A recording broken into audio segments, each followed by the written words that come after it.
प्रहलाद को उसके पिता हिरण्यकश्यपु फेंकता पटकता रहा, पहाड़ से तो नदी में तो हाथी से कुचलवाया, खंबे में बांधा।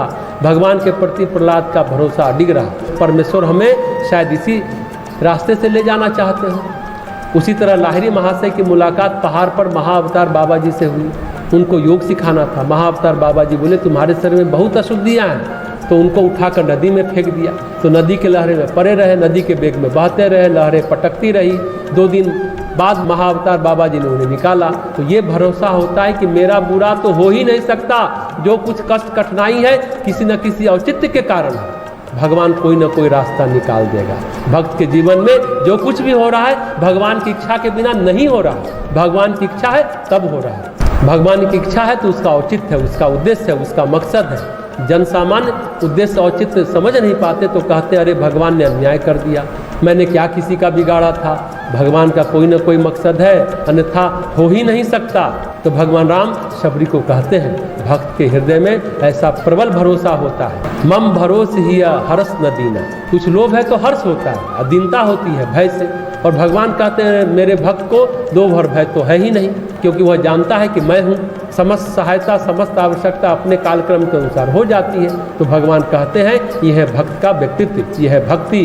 भक्ति अगाध श्रद्धा, अगाध विश्वास, अगाध प्रेम। सबसे बड़ी बात है भक्त और भगवान के वास्तविक संबंध प्रेम के होते हैं। भक्त अपने भगवान को अकाट्य प्रेम करता है, वो घबराता नहीं, वो तो प्रेम में विभोर रहता है। मेरा प्रेम में विभोर है। उसको ये नहीं मतलब है कि हमारे लिए कृष्ण क्या कर रहे हैं क्या नहीं कर रहे हैं। वहाँ कोई लेन देन व्यापार बिजनेस का सौदा ही नहीं होता। प्रेम तो प्रेम है, बस होता है भक्त और भगवान के बीच में। जब नरसिंह भगवान कहते आज मैं बहुत प्रसन्न हूँ प्रहलाद, कुछ मांग, मुझे देने में अच्छा लगेगा।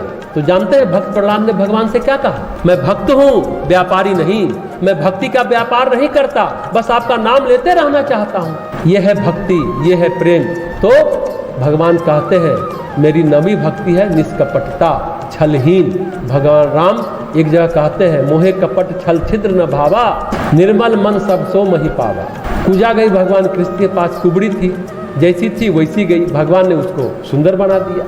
सुपर्णखा कुरूप थी, सज संवर कर बढ़िया मेकअप करके गई, भगवान ने उसकी नाक काट ली, क्योंकि वो जैसी थी वैसी नहीं गई ना।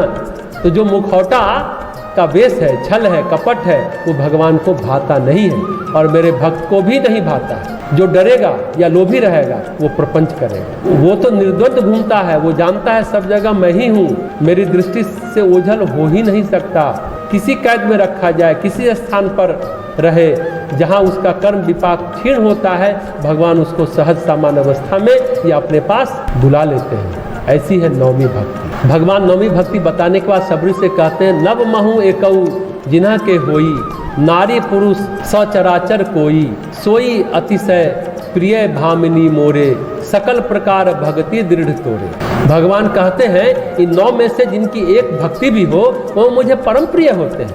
तुम्हारे अंदर तो सारी भक्ति है। भगवान आगे इस चौपाई को पूरा करते हैं। जोगी वृंद दुर्लभ गति जोई, तो कहूँ आज सुलभ भई सोई। आगे की चौपाई में भगवान कहते हैं मम दर्शन फल परम अनुपा, जीव पाव निज सहज स्वरूपा।